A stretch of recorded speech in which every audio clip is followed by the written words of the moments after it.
In the sweltering summer of 1716, 14 of South Carolina's wealthiest plantation owners gathered for what they believed would be a routine business meeting at the Grayfield estate. None of them walked out alive. What authorities discovered 3 days later defied explanation. Charred remains arranged in a perfect circle around a massive coal furnace, their hands bound with iron shackles, their mouths stuffed with raw cotton.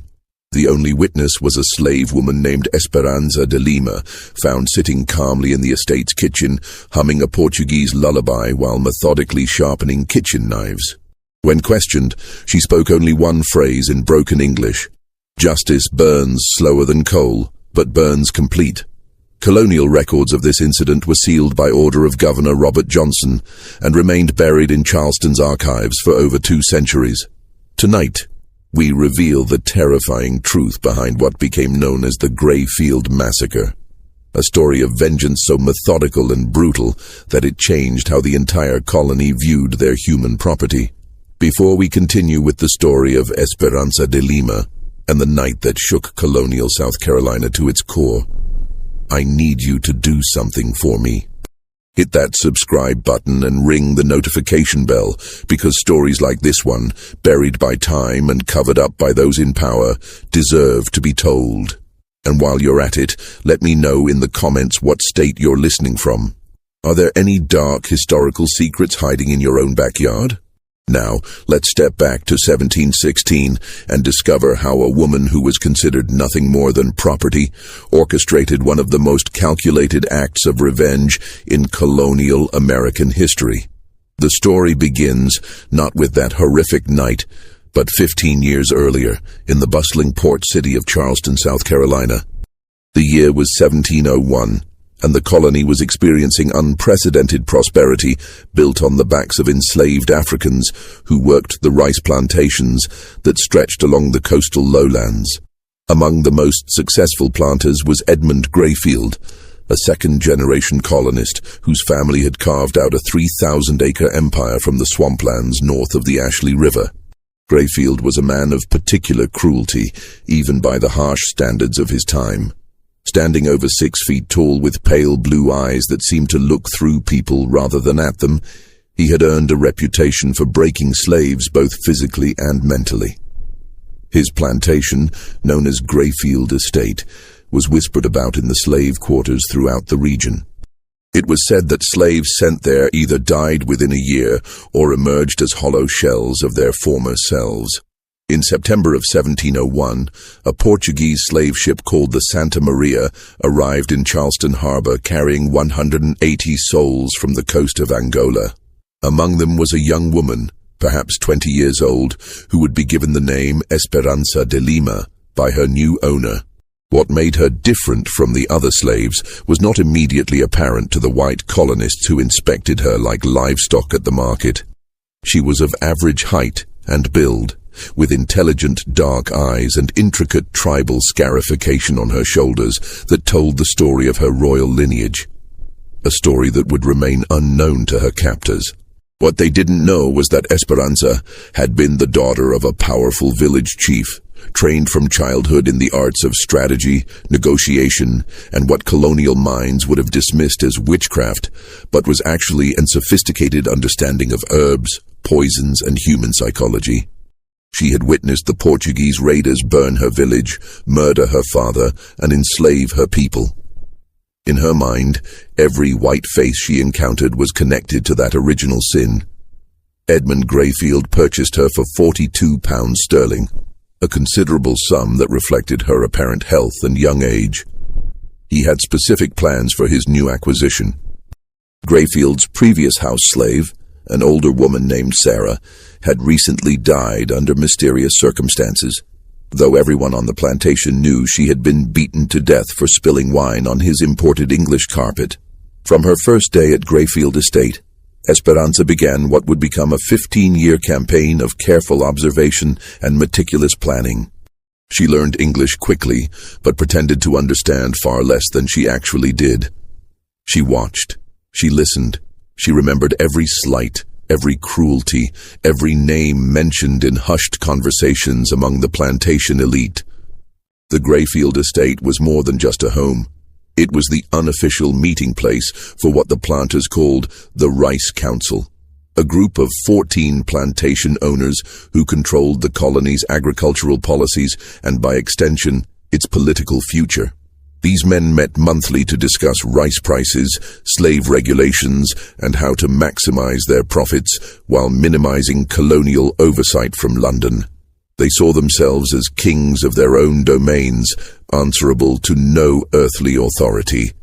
The 14 members of this council represented the most powerful families in the colony. Edmund Grayfield, the unofficial leader. William Pemberton, whose plantation produced more rice than any other in the Americas. James Rutherford, who also served as a colonial judge. Marcus Sutton, who owned the largest slave trading operation between Charleston and Savannah. Henry Caldwell, whose political connections reached all the way to the governor's office. Thomas Harrington, a former British naval officer who ruled his plantation like a military compound. Benjamin Fairfax, whose family fortune dated back to the earliest colonial settlements. Samuel Kingsley, who specialized in seasoning newly arrived African slaves. Robert Fielding, known for his innovative torture techniques. Charles Warwick, whose plantation bordered 3 others and served as a nexus for information. Jonathan Crichton, who maintained detailed records of slave breeding programs. David Norris, whose medical background made him particularly effective at keeping slaves alive just long enough to extract maximum labor.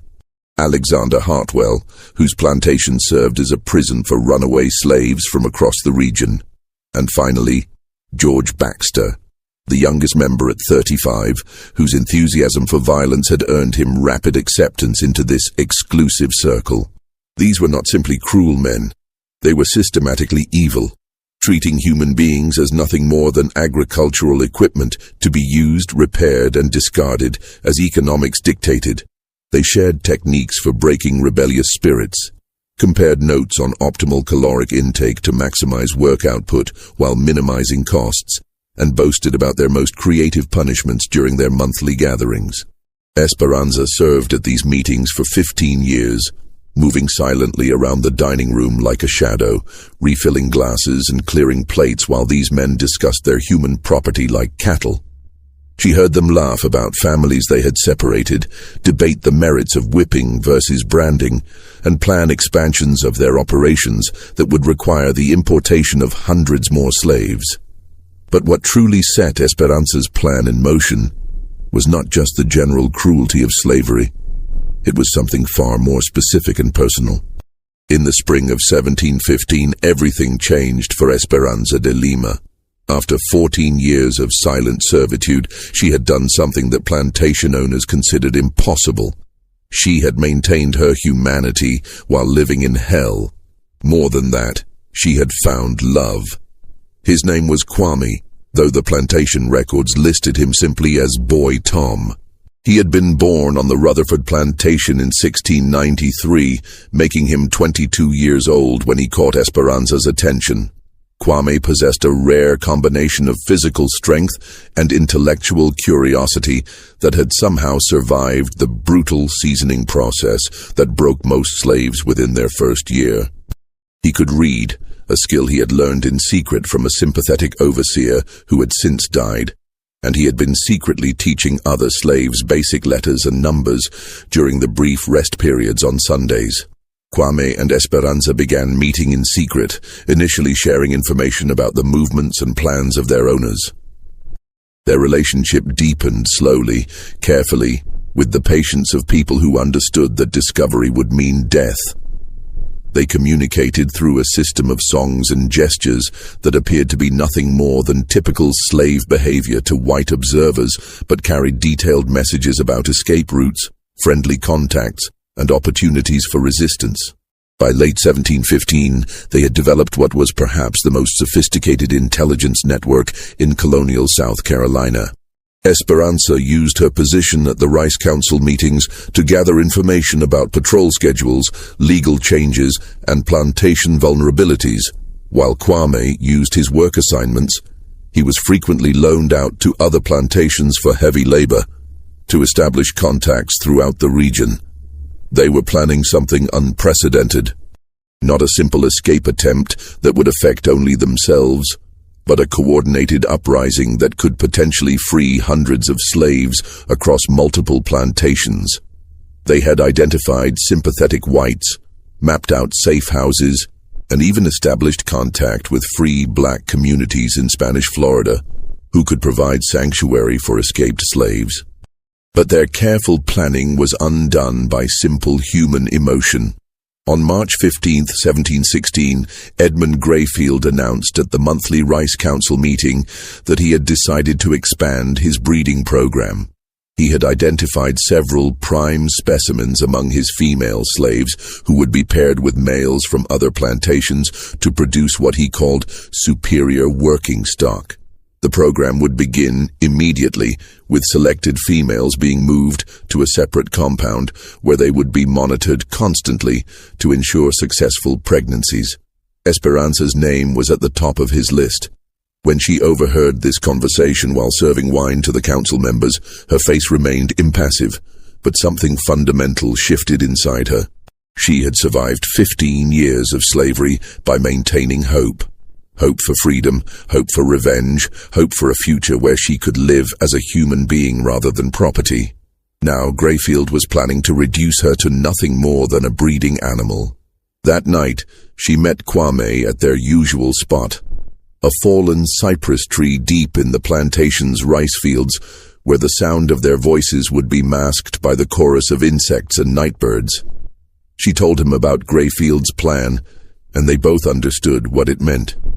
Once she was moved to the breeding compound, their contact would become impossible. Their intelligence network would collapse. Their planned uprising would die before it began. Kwame's response was immediate and desperate. They should run that very night. He had made contact with a Spanish trader who could smuggle them to St. Augustine within a week. They could be free, start a new life, maybe even find a way to help other slaves from relative safety. But Esperanza refused. "Running saves us," she told him in their native Portuguese, a language they used only for their most private conversations. "But it changes nothing for our people. These men will continue their evil. More ships will arrive, more families will be destroyed, more children will grow up as property."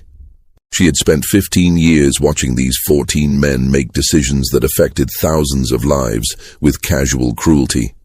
She had heard them laugh about separations, discuss torture techniques like culinary recipes, and plan expansions of their operations that would bring even more suffering to people who looked like her. "I have learned their patterns," she continued. "I know their secrets. I know when they are most vulnerable. We have one chance to send a message that will be remembered forever. One chance to make them afraid the way they make us afraid." Kwame understood what she was suggesting, and he was terrified. Not of death. Slaves lived with the constant threat of death, but of the systematic torture that would precede execution if they were caught. He had seen what happened to slaves who raised their hands against whites. The punishments were designed to serve as examples, to break the spirits of every other slave who witnessed them.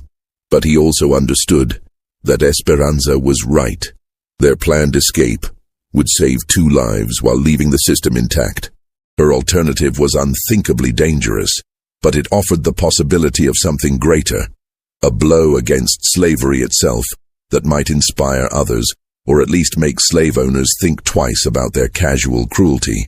They spent the next 2 weeks refining a plan that was part intelligence operation, part psychological warfare, and part tactical strike.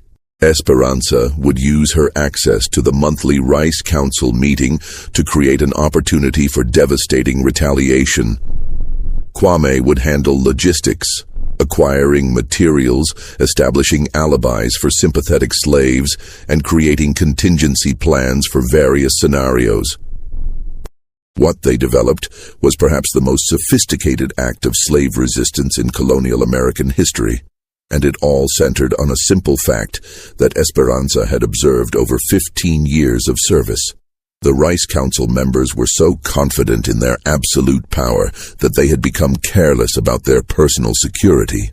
The monthly meeting scheduled for June 23rd, 1716, would be their last. June 23rd, 1716, dawned with the oppressive heat that made South Carolina's summers nearly unbearable for everyone except those who had grown up with the climate of equatorial Africa. Esperanza woke before sunrise, as she had every day for 15 years, and began her morning routine. But today was different.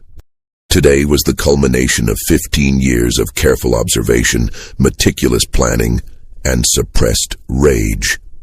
The monthly Rice Council meeting was scheduled to begin at 2 o'clock in the afternoon, giving the 14 plantation owners time to travel to Grayfield Estate and conduct any preliminary business before the formal session. These meetings typically lasted 4 to 6 hours, depending on the agenda and the amount of imported rum that Edmund Grayfield provided for his guests.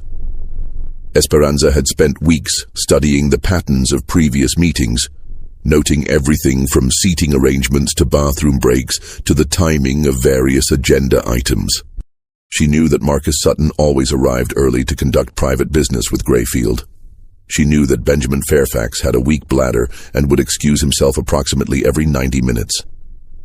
She knew that the discussion of rice prices always happened before dinner was served, while conversations about slave management typically occurred afterward when the rum had loosened their tongues. Most importantly, she knew about the coal furnace.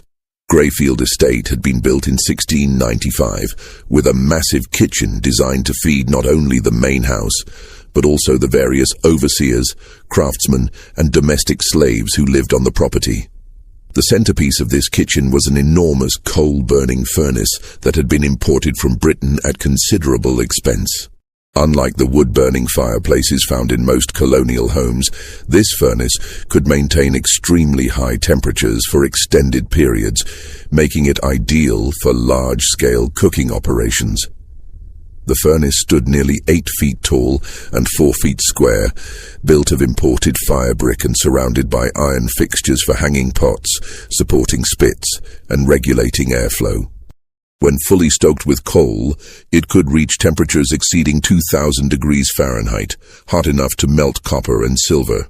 Grayfield took enormous pride in this furnace, often showing it to visitors as an example of his prosperity and sophistication. What Grayfield didn't know was that Esperanza had been secretly studying the furnace's operation for months, learning how to control its temperature, how to maintain maximum heat for extended periods, and how to manipulate its airflow to create specific conditions. She had also been gradually stockpiling coal in a storage room adjacent to the kitchen, telling the overseers that Mr. Grayfield had ordered extra fuel for a planned expansion of cooking operations. 3 days before the meeting, Esperanza received devastating news that solidified her resolve beyond any possibility of doubt. Kwame had been sold. James Rutherford had decided that his plantation needed additional field hands for an expansion project, and he had convinced Grayfield to sell him Boy Tom for £60. The transaction would be completed immediately after the Rice Council meeting, with Kwame being transferred to the Rutherford plantation the following morning. When Esperanza learned of this sale, she understood that her window of opportunity was closing forever. In 3 days, she would lose the man she loved, be forced into a breeding program that would destroy her spirit, and watch helplessly as the Rice Council continued its systematic brutalization of her people. The time for patience had ended. That evening, she met Kwame for what they both knew would be the last time. They spoke in whispers beside the fallen cypress tree, sharing 15 years of memories compressed into a few precious hours. Kwame begged her one final time to abandon her plan and run away with him that very night. There was still time to escape to Spanish Florida, still time to build a life together away from the horror of plantation slavery. But Esperanza's mind was made up. "These men believe they are gods," she told him. "They believe they can do anything to us without consequence. Tomorrow I will show them they are wrong. I will show them that we are human beings, not animals, and that human beings fight back when pushed beyond endurance." Kwame understood that arguing was useless. He had known Esperanza for less than 2 years, but he had learned to recognize the steel in her voice when her mind was completely made up. Instead, he spent their remaining time together, helping her refine the final details of her plan. The next morning, June 22nd, Esperanza began her final preparations. She started by conducting a thorough inventory of the kitchen and adjoining storage areas, identifying every tool, ingredient, and material that might be useful. She paid particular attention to the iron shackles and chains that were stored in the kitchen's pantry, devices typically used for restraining slaves during punishment, but kept readily available throughout the plantation. She also made careful note of the kitchen's layout and the movement patterns of other domestic slaves throughout the day. The success of her plan would depend partly on ensuring that innocent slaves were not present when events unfolded, and partly on maintaining the appearance of normal operations until the critical moment arrived. Most importantly, she began preparing the coal furnace. Starting at dawn, she began feeding coal into the furnace at carefully timed intervals, gradually increasing the internal temperature while maintaining the appearance of routine cooking preparations. By late morning, the furnace was approaching peak operating temperature, ready to maintain maximum heat for several hours. The other domestic slaves noticed nothing unusual about Esperanza's behavior. She had always been quiet and methodical in her work, and her preparations for the monthly Rice Council meeting appeared identical to her routine for previous gatherings. She cleaned the dining room, arranged the furniture, prepared serving dishes, and set up the imported crystal glasses that Grayfield used to impress his guests. But hidden in the kitchen, arrangements were being made that would transform a routine business meeting into something far more sinister. By noon on June 23rd, 1716, the first of the Rice Council members had begun arriving at Grayfield Estate. As always, Marcus Sutton arrived early, riding up the oak-lined avenue that led to the main house, with the confidence of a man who owned over 800 human beings and considered himself answerable to no earthly authority. Esperanza watched from the kitchen window as Sutton dismounted his horse and handed the reins to a stable slave. At 53 years old, Sutton was one of the older members of the Rice Council, and his body showed the effects of decades of rich living. He was heavily built, with thinning grey hair and the red-faced complexion of a man who drank more imported rum than was strictly healthy. But his eyes remained sharp and calculating, the eyes of someone who had built his fortune by viewing human beings as commodities to be bought, sold, and exploited with maximum efficiency. Sutton's plantation specialized in what was euphemistically called seasoning, the brutal process of breaking newly arrived African slaves and teaching them to accept their condition as permanent and inescapable. Slaves who proved particularly resistant to seasoning were often sold to Sutton, who had developed increasingly creative methods for destroying their will to resist. His techniques had become so refined that other plantation owners regularly sent their problem slaves to his operation, paying premium prices for his services. Edmund Grayfield greeted Sutton at the front door with the elaborate courtesy that plantation owners reserved for each other while treating their slaves like livestock. The two men retired to Grayfield's private study to discuss business matters that were too sensitive for the larger group, primarily new techniques for slave control and strategies for lobbying the colonial government to reduce restrictions on slave importation. Over the next hour, the remaining 12 members of the Rice Council arrived in small groups, their carriages and horses creating a traffic jam around the circular drive that fronted the main house. Esperanza recognized each man as he arrived, having served at enough meetings to know their faces, their voices, and their particular areas of expertise in the management of human property. William Pemberton arrived with his usual retinue of armed overseers, a precaution he had adopted after a recent slave rebellion attempt on his plantation had been narrowly suppressed. James Rutherford came alone, but his horse bore the distinctive silver-mounted pistols that advertised his dual role as plantation owner and colonial magistrate. Henry Caldwell traveled in an elaborately decorated carriage that displayed his family's coat of arms, a pretentious affectation that highlighted his political connections and social ambitions. Each arrival was greeted with the same ceremonial courtesy, the same exchange of pleasantries about weather and crops and the persistent Indian problem along the frontier. These men saw themselves as the founding fathers of a great civilization, pioneers who were transforming a wilderness into productive agricultural land that would feed the growing cities of colonial America. What they refused to acknowledge was that their civilization was built on a foundation of systematic brutality, that their wealth came from the unpaid labor of thousands of human beings who were treated worse than livestock, and that their political influence existed primarily to perpetuate and expand this system of exploitation. At 2 o'clock precisely, Edmund Grayfield called the monthly meeting to order in his formal dining room. The 14 men took their customary seats around a massive oak table that had been imported from England at a cost that would have supported a typical colonial family for several years. The table's polished surface reflected the light from dozens of candles arranged in silver candelabras, creating an atmosphere of wealth and sophistication that reinforced their sense of superiority and entitlement. Esperanza began serving the meal with her usual efficiency, moving silently around the table as these men discussed the business of slavery with the casual brutality that had characterized their previous 180 monthly meetings. She had heard variations of these conversations hundreds of times, but today she listened with particular attention to every word, every tone, every casual reference to human suffering.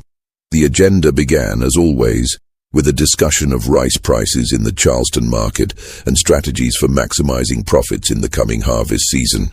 William Pemberton reported that his plantation had achieved record production levels by implementing what he called incentive-based management, a system that provided minimal food rewards for slaves who exceeded daily quotas while subjecting underperformers to systematic punishment. The key, Pemberton explained while cutting his imported beef, is making them understand that their comfort level depends entirely on their productivity. Give them just enough hope to keep working, but never enough security to make them complacent. James Rutherford nodded approvingly. I've had excellent results with family separation as a motivational tool.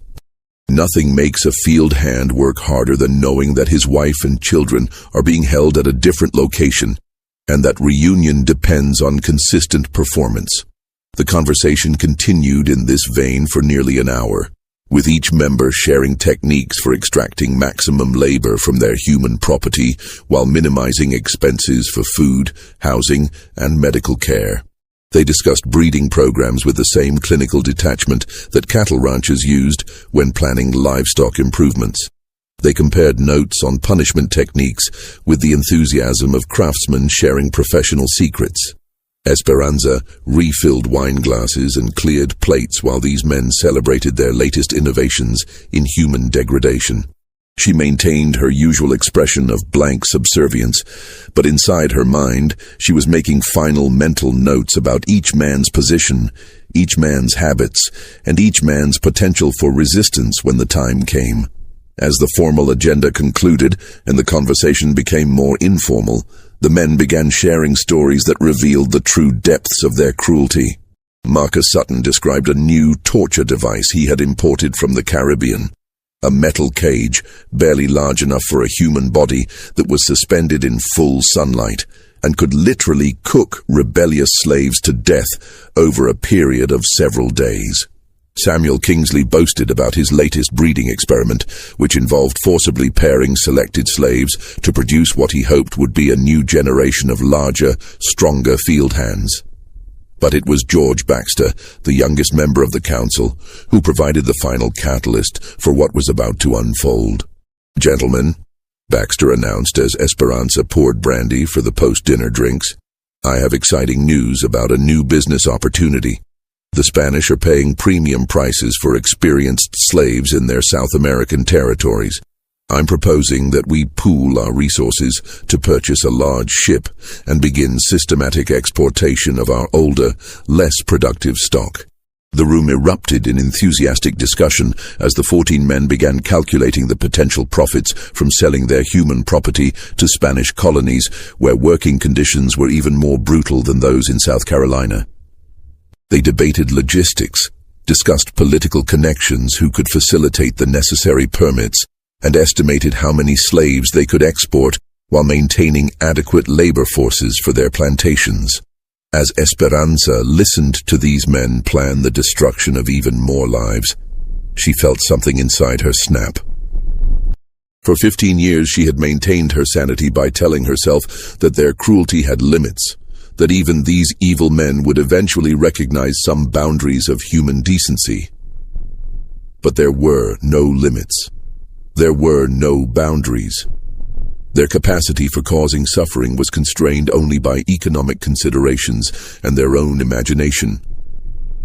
It was time to show them what it felt like to be powerless. At exactly 9:47 p.m., according to the imported German clock that stood in Grayfield's dining room, Esperanza de Lima made her move. The 14 members of the Rice Council had finished their formal business and settled into the comfortable after-dinner conversation that typically concluded their monthly meetings. The room was warm with body heat and candlelight, filled with the smell of imported tobacco and expensive brandy. Most of the men had loosened their formal attire and adopted the relaxed posture of people who believed themselves completely secure in their dominance. They were discussing Samuel Kingsley's proposal to establish a formal breeding registry that would track bloodlines across all their plantations, creating what they envisioned as a superior class of slaves specifically bred for intelligence, strength, and docility. The conversation had become technical, almost academic, as they debated genetic principles with the same detached interest they might bring to discussions of crop rotation or soil improvement. None of them noticed when Esperanza excused herself from the dining room, ostensibly to retrieve additional brandy from the kitchen. None of them observed her careful movements as she secured every exit from the main house except the kitchen door. None of them realized that she had been gradually increasing the coal furnace's temperature throughout the evening, bringing it to a heat level that would have been dangerous even for cooking purposes. Her plan was elegant in its simplicity and terrifying in its implications. Over the previous several days, she had used her access to the estate's storage areas to position iron shackles and chains at strategic locations throughout the house. These restraint devices, normally used for punishing rebellious slaves, were now distributed in such a way that she could quickly secure anyone she encountered.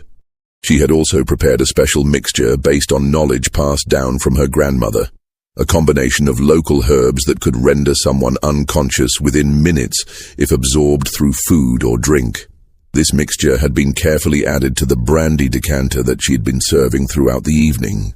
As the Rice Council members continued their discussion of human breeding programs, the first effects of Esperanza's preparation began to manifest. George Baxter, who had consumed more brandy than the others, began to feel dizzy and disoriented. He attributed this to the heat and alcohol, but within minutes he was slumping in his chair, struggling to maintain consciousness. One by one, the other council members began experiencing similar symptoms. William Pemberton complained of sudden nausea. James Rutherford found himself unable to focus his eyes. Marcus Sutton's hands began trembling uncontrollably. Edmund Grayfield was the first to realize that something was seriously wrong.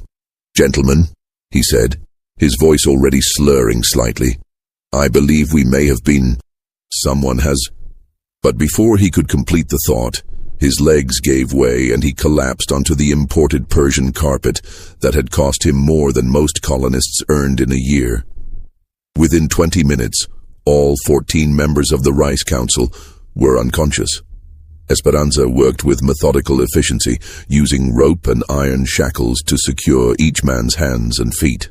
The restraints she applied were the same devices that had been used to bind thousands of slaves over the years, devices designed to cause pain and prevent escape while keeping the victim alive and functional. She took particular care to ensure that each binding was tight enough to cause considerable discomfort, but not so restrictive as to cut off circulation entirely. She had no intention of allowing these men to escape through the mercy of quick death. As she worked, she spoke to each unconscious man in Portuguese, Spanish, and broken English, sometimes explaining what she was doing, sometimes recounting specific instances of cruelty she had witnessed, sometimes simply expressing the rage that had been building inside her for 15 years. "You sell my quam like he is cow," she whispered to James Rutherford as she secured iron shackles around his ankles. "You buy and sell people like they are nothing. Tonight you learn what it feels like to be nothing." To Marcus Sutton, she said, "You break spirits. You teach people to stop being human. Tonight I teach you what broken spirit feels like." To Edmund Grayfield, her voice carried 15 years of suppressed hatred. "You own me. You think you can do whatever you want to me. You think I am animal. Tonight you see what animals do when they have no choice left." Once all 14 men were securely restrained, Esperanza began the most labor-intensive part of her plan. One by one, she dragged each unconscious body from the dining room through the house to the kitchen. This process took nearly 3 hours, as each man weighed considerably more than she did, and she had to move carefully to avoid making noise that might alert other slaves or overseers who might still be awake.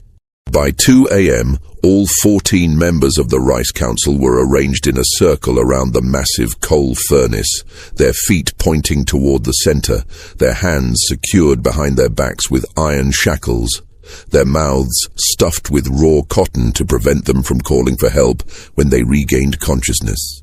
The furnace itself had been stoked to maximum temperature and was radiating heat that made the kitchen nearly unbearable even for someone who wasn't restrained. Esperanza had calculated that the combination of extreme heat, dehydration, and restricted movement would create a form of prolonged torture that would give these men time to contemplate their fate while slowly dying in agony. But she had also made provisions for a more immediate form of justice. As the first grey light of dawn began filtering through the kitchen windows, the Rice Council members began regaining consciousness. The herb mixture she had used was designed to cause unconsciousness for several hours, but leave no permanent impairment, ensuring that her victims would be fully aware of their situation when the torture began. Edmund Grayfield was the first to wake up, and his confusion quickly turned to terror as he realized his predicament.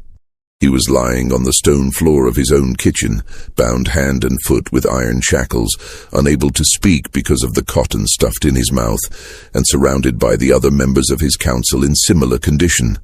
The massive coal furnace in the center of their circle was radiating heat like a miniature version of hell itself.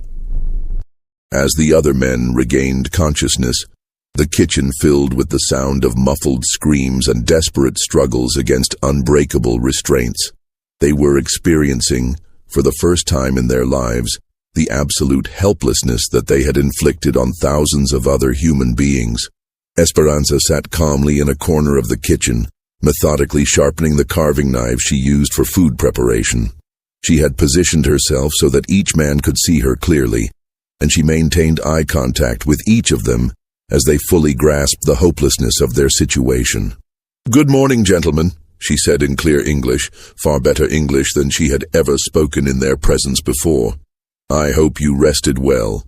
We have much to discuss, and I want to make sure you are all paying attention." She stood up and walked slowly around the circle, looking down at each restrained man with the same expression of cold evaluation that they had used when inspecting slaves at the Charleston market. "For 15 years I have served your meetings. I have listened to your conversations. I have heard you discuss my people like we are cattle to be bought and sold and bred and slaughtered according to your convenience." She paused next to Marcus Sutton, who was struggling frantically against his restraints. "You, Mr. Sutton, specialize in breaking spirits. You take people who still remember being human and teach them to forget. You have perfected techniques for destroying hope, for making proud men and women into hollow shells who exist only to serve your pleasure." She moved to James Rutherford. "You, Mr. Rutherford, use family separation as a tool of control. You deliberately destroy the bonds between parents and children, between husbands and wives, because you have learned that people without families are easier to control. She continued around the circle, addressing each man by name and recounting specific acts of cruelty that she had witnessed or heard described during their monthly meetings. With each recitation, the men's struggles became more desperate and their muffled cries more frantic. Finally, she returned to Edmund Grayfield. And you, Mr. Grayfield, are the worst of all, because you could have chosen differently. You have education, you have wealth, you have power. You could have treated us as human beings. Instead, you chose to be a monster because being a monster was more profitable. She walked back to the center of the circle, standing directly in front of the coal furnace. Today, you are going to experience what it feels like to be powerless. You are going to learn what it means to be at the mercy of someone who views you as less than human. And you are going to die slowly, painfully, with plenty of time to think about all the suffering you have caused. With that announcement, Esperanza began the final phase of her plan. What happened over the next 6 hours would become the stuff of legend and nightmare throughout Colonial South Carolina. Though the full details would remain buried in sealed government archives for more than 2 centuries. Esperanza de Lima transformed the Grayfield estate kitchen into a theater of retribution where 14 of the colony's most powerful men experienced, for the first and last time, what it meant to be completely helpless in the hands of someone who viewed them as less than human. She began with psychological torture, moving slowly around the circle and forcing each man to listen as she recounted, in excruciating detail, specific instances of cruelty that she had witnessed during her 15 years of servitude. She described children torn from their mothers' arms, husbands separated from wives, proud men reduced to broken shells through systematic brutalization. She spoke in the calm, measured tone that these men typically used when discussing the management of their human property. "Mr. Pemberton," she said, kneeling beside the terrified plantation owner, "do you remember the woman named Asha? She was pregnant when you bought her in 1714. You worked her in the rice fields until the day she went into labor, then sold her baby to a trader from Georgia before she even recovered from childbirth.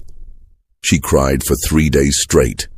You told your overseer to whip her for excessive noise that was disturbing your sleep." Pemberton's eyes widened with terror as he recognized the incident. Like most plantation owners, he had committed so many acts of casual cruelty that individual cases blended together in his memory. But Esperanza had remembered every detail, every name, every act of systematic dehumanization that she had witnessed.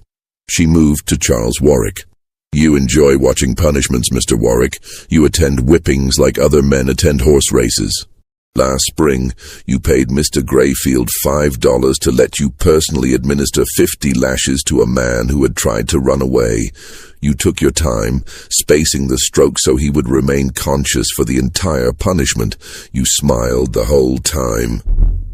The heat from the coal furnace was becoming unbearable. Sweat poured down the faces of the restrained men, mixing with tears of terror and creating dark stains on their expensive imported clothing. Several of them had already begun showing signs of heat exhaustion, rapid breathing, flushed skin, and the glazed look that preceded collapse.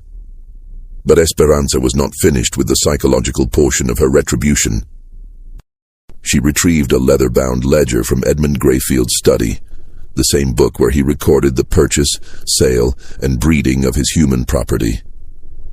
Opening it to a random page, she began reading entries aloud in the flat, emotionless tone that plantation owners used when discussing business transactions. April 12th, 1715.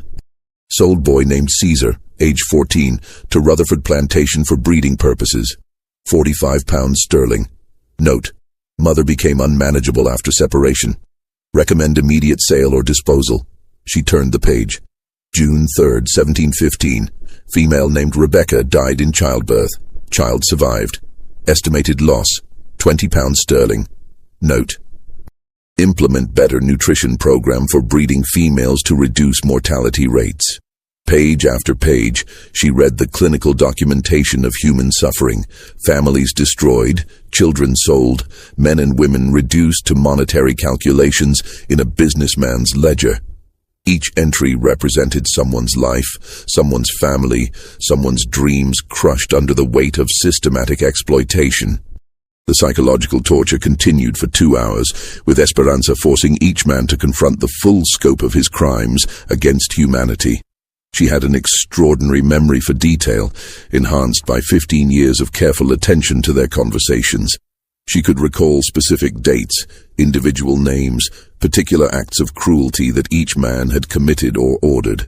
But as the morning sun climbed higher and the temperature in the kitchen approached 120 degrees Fahrenheit, she moved to the next phase of her plan. From the kitchen storage area, she retrieved several long iron rods, tools typically used for stoking the coal furnace and manipulating heavy cookware. She placed these rods directly into the furnace's flames, where they quickly heated to cherry-red temperatures that would cause excruciating burns on contact with human flesh. "Gentlemen," she announced, "you have spent years perfecting techniques for causing pain without causing immediate death. You have learned how to torture people for maximum effect while keeping them alive and functional. Today, I will demonstrate that your students have been paying attention." She withdrew the first iron rod from the furnace. The metal glowed like a piece of captured sunlight, radiating heat that could be felt from several feet away. Moving to Edmund Grayfield, she held the rod close enough to his face that he could feel the intense heat without making contact. "This is for every slave you have branded like cattle," she said calmly. "This is for every human being you have marked as your property." What happened next was too brutal to describe in detail, but the screams that echoed through the Grayfield estate kitchen could be heard by slaves working in fields nearly a quarter-mile away. The sound was unlike anything they had ever heard before. The desperate, agonized cries of men who had never experienced genuine helplessness and were discovering what their victims had endured for decades. Esperanza worked methodically, applying the heated iron to each man in turn, targeting non-fatal areas that would cause maximum pain while ensuring that her victims remained conscious and aware. She had learned from observing their own torture techniques, understanding exactly how much damage the human body could sustain while still maintaining the capacity for suffering.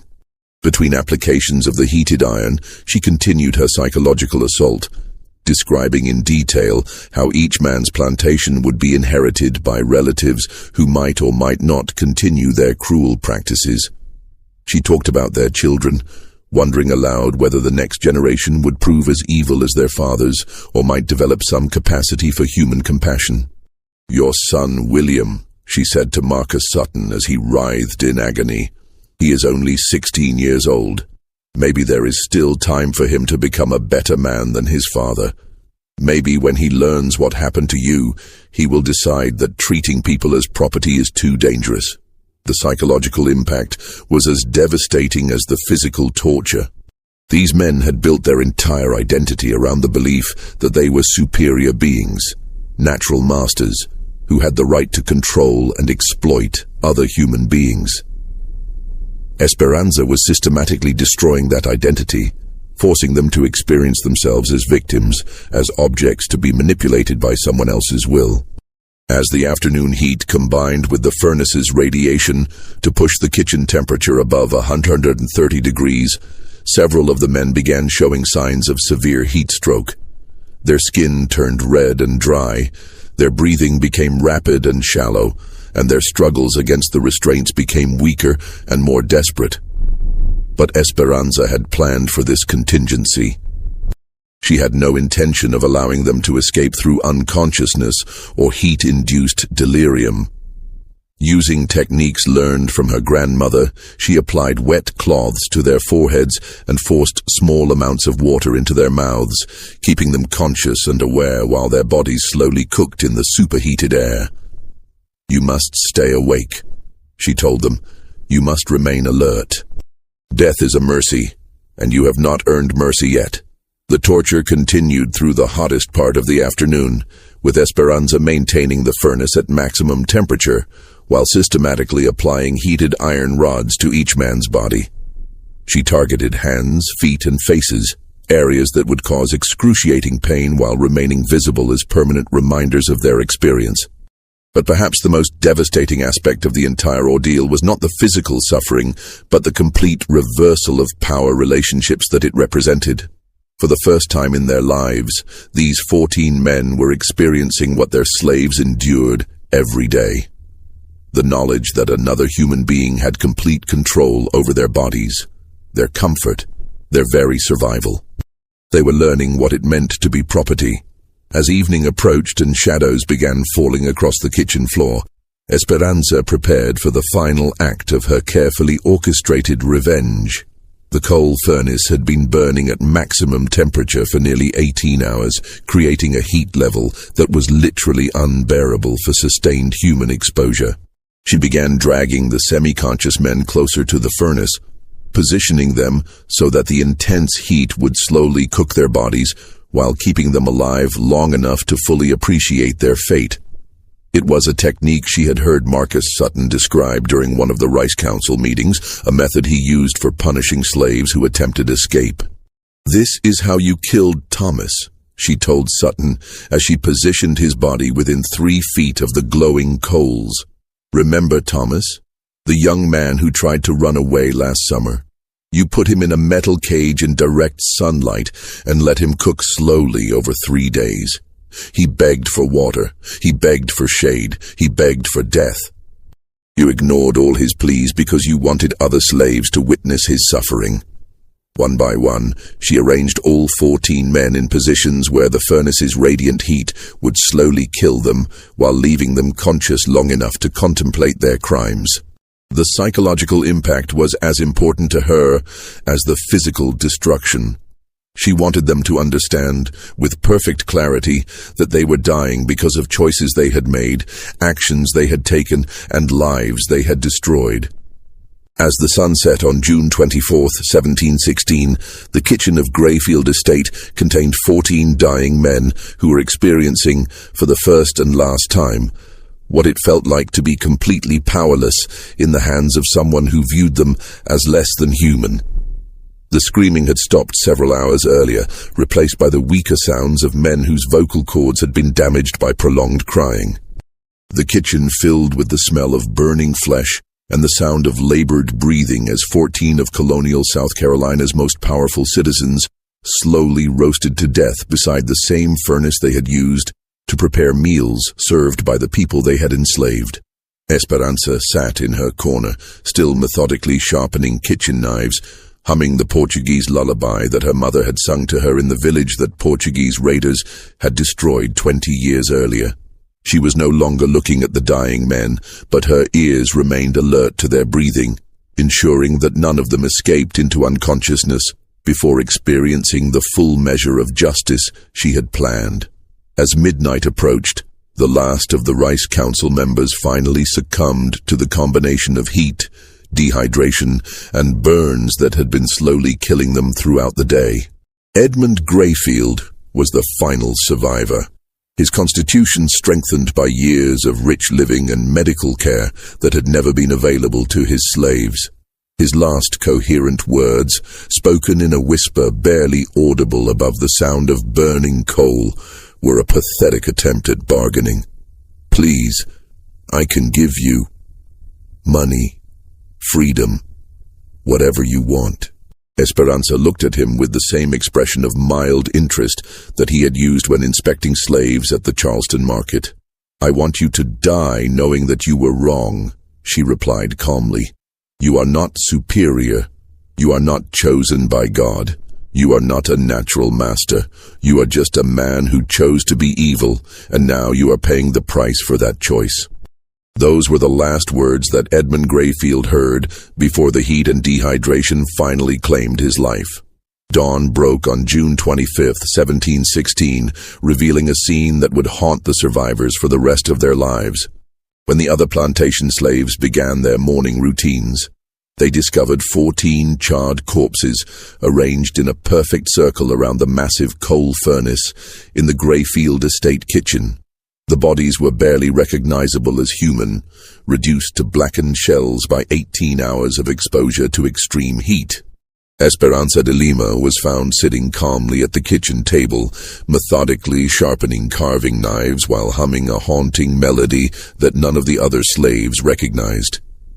She showed no signs of distress or exhaustion, despite having orchestrated and witnessed one of the most elaborate acts of revenge in colonial American history.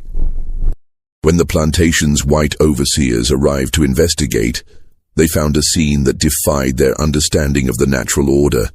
14 of the colony's most powerful men had been killed by a single slave woman who had somehow overpowered them all and subjected them to a form of torture that exceeded anything in their experience. The implications were terrifying.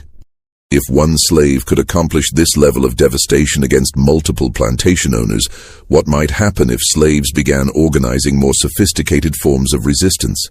The psychological impact on the white colonial population was immediate and profound. For the first time, they began to fear the people they had enslaved.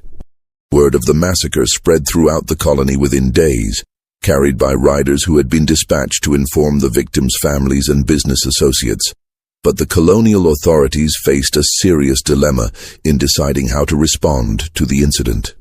On one hand, they needed to demonstrate that slave rebellion would be met with swift and brutal retaliation. The entire plantation system depended on maintaining the slaves' belief that resistance was futile and that white dominance was absolute and permanent. On the other hand, they needed to prevent the spread of detailed information about Esperanza's methods and success. If other slaves learned that 14 plantation owners could be killed by a single woman armed only with intelligence, patience, and determination, the results could be catastrophic for the entire colonial economy. Governor Robert Johnson convened an emergency session of the Colonial Council to discuss the crisis. After 3 days of heated debate, they reached a decision that prioritized political stability over public justice. The official records of the Grayfield Massacre were sealed by gubernatorial order and locked in the Charleston archives with instructions that they not be opened for 50 years.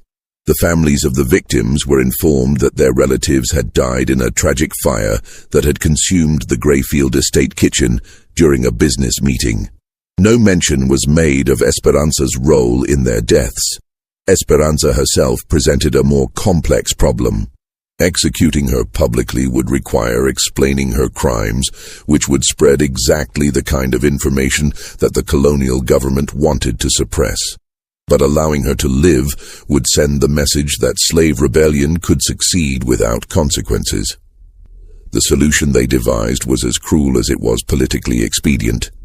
Esperanza was sentenced to be sold to a Spanish trader who specialized in supplying slaves to the silver mines of South America, a fate that was universally understood to be a delayed death sentence.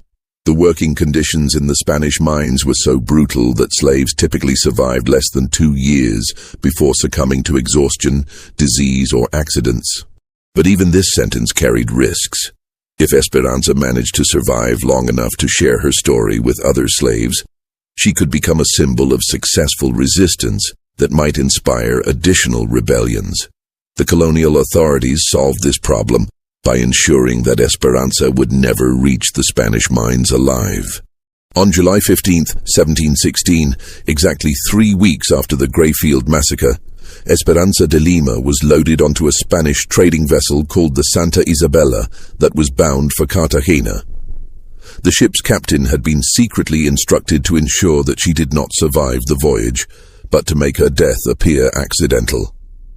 The Santa Isabella departed Charleston Harbor on the evening tide, carrying 43 other slaves along with Esperanza.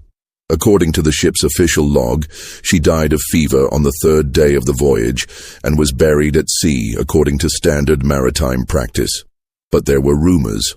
Some of the surviving slaves from the Grayfield estate claimed that Esperanza had spoken of contingency plans, of allies in the Spanish territories who would help her escape if she could survive the ocean voyage. Others whispered that she had been seen speaking with free black sailors in Charleston Harbor, possibly arranging for assistance during the trip. Most significantly, several slaves reported that Esperanza had spent her final weeks at the estate teaching other domestic workers about herbs, about anatomy, about the weaknesses of their masters, and the vulnerabilities of the plantation system. "Justice burns slower than coal," she had told them, "but burns complete. The fire I started will spread to other kitchens, other plantations, other masters who think they are safe." Whether these rumors contained any truth was impossible to determine. The colonial authorities had moved quickly to disperse the surviving slaves from Grayfield Estate, selling them to plantations throughout the region to prevent any coordination of their stories or their activities. But the psychological damage was already done. In the months following the Grayfield Massacre, a wave of unrest swept through the slave communities of South Carolina. There were no additional mass killings like Esperanza's methodical execution of the Rice Council members, but plantation owners began reporting an unprecedented series of smaller incidents that suggested coordinated resistance. Kitchen fires destroyed several plantation houses under suspicious circumstances. Valuable livestock died mysteriously after consuming feed that may have been poisoned. White overseers suffered unusual accidents at precisely the moments when they were most vulnerable.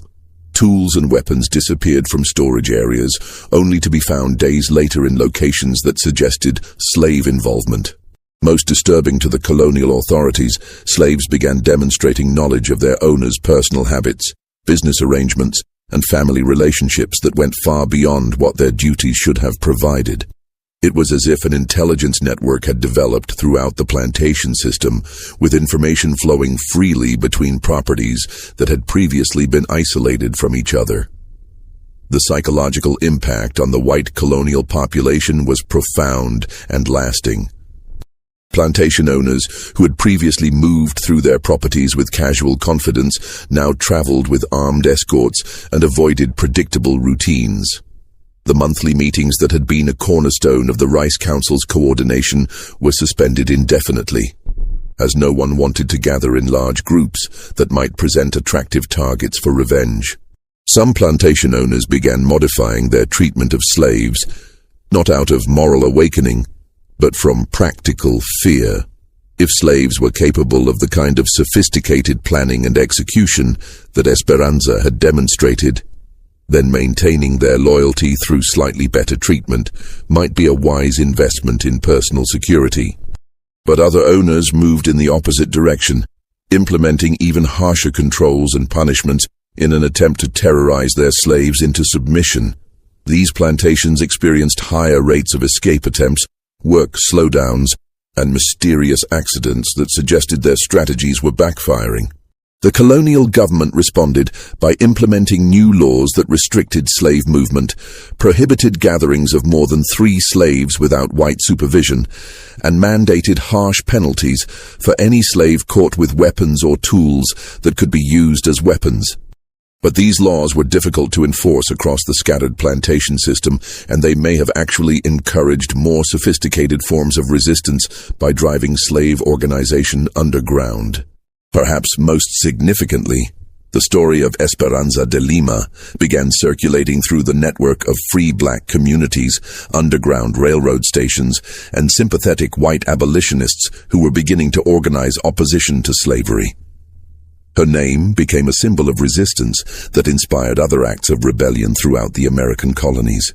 Historians would later debate whether the Grayfield Massacre represented an isolated incident of individual revenge or the beginning of a more systematic form of slave resistance that contributed to the eventual collapse of the plantation system. The sealed colonial records made definitive analysis impossible, but the circumstantial evidence suggested that Esperanza's actions had inspired copycat incidents throughout the South. In 1739, 23 years after the Grayfield Massacre, the Stono Rebellion erupted in South Carolina, the largest slave uprising in colonial American history. While the specific connections to Esperanza's actions could not be proven, some of the rebellion's leaders were slaves who had worked on plantations that were connected to the original Rice Council network. The rebellion was eventually suppressed, but it demonstrated that the psychological impact of the Grayfield Massacre had not faded with time.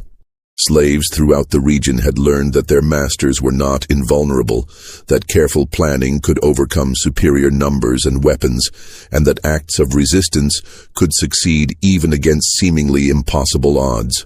As the years passed and the American Revolution transformed the political landscape of the colonies, the story of Esperanza de Lima became part of the oral tradition that sustained slave communities through their darkest hours.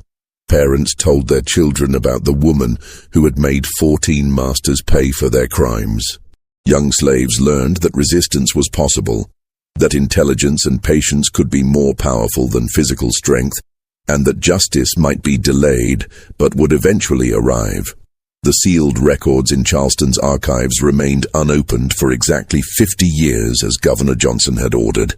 When they were finally made available to researchers in 1766, the American colonies were in the midst of political upheaval that would lead to independence from Britain.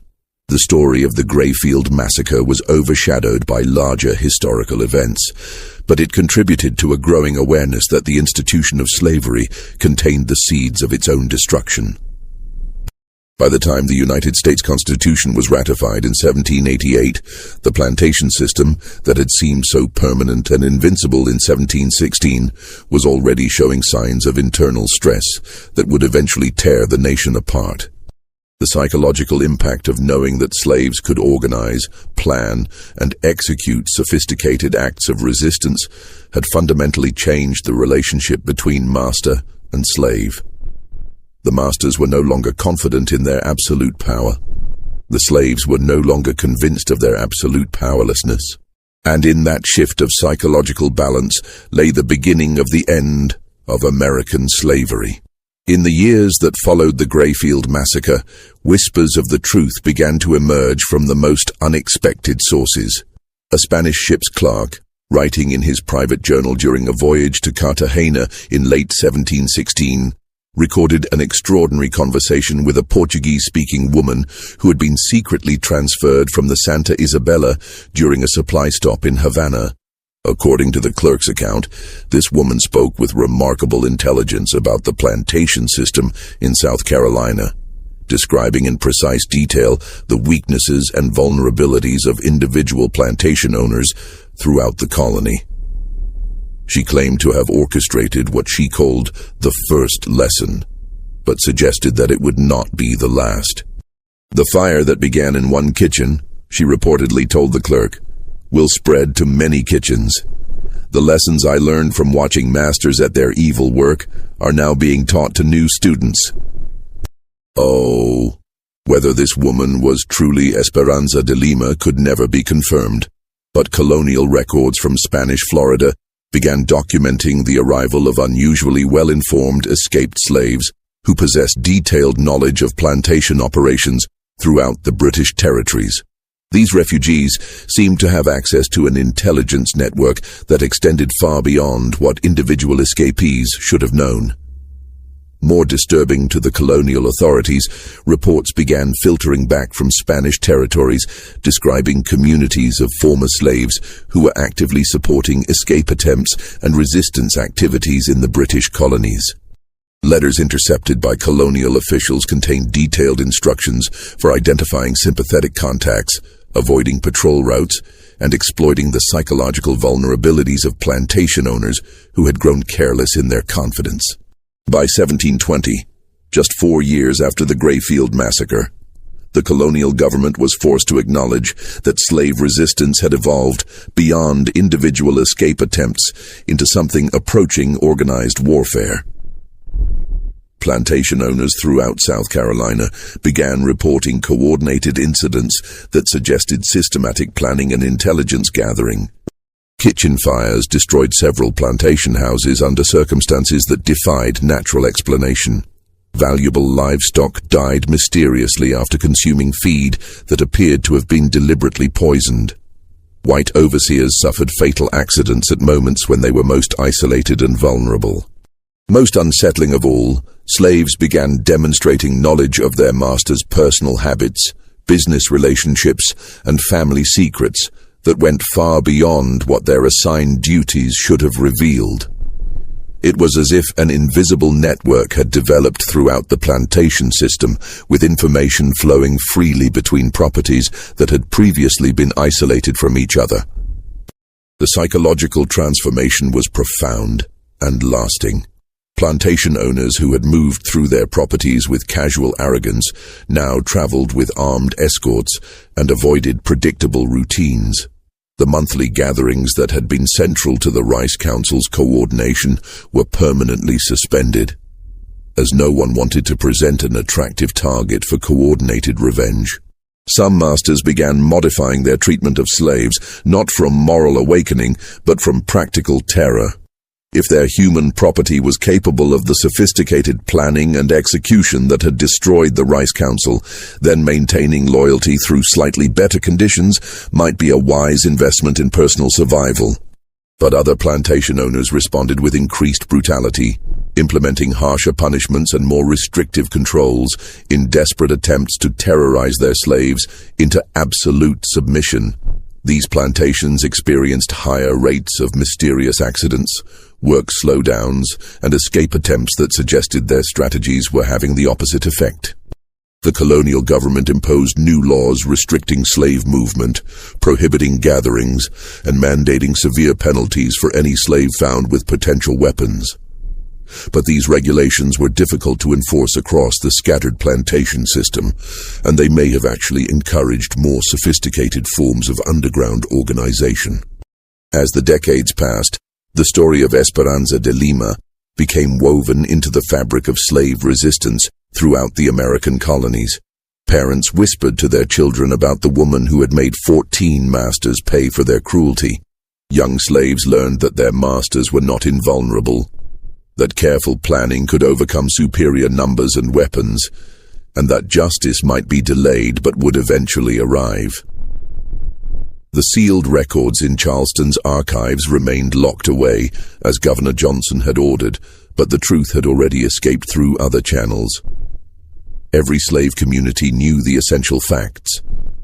One woman, armed only with intelligence and determination, had killed 14 of the most powerful men in the colony and had lived to escape their justice. Whether Esperanza truly survived to continue her work in Spanish Florida, or whether the reports of her later activities were legends created to inspire hope in desperate people, became less important than the psychological impact of her story. The masters were no longer confident in their absolute power. The slaves were no longer convinced of their absolute powerlessness.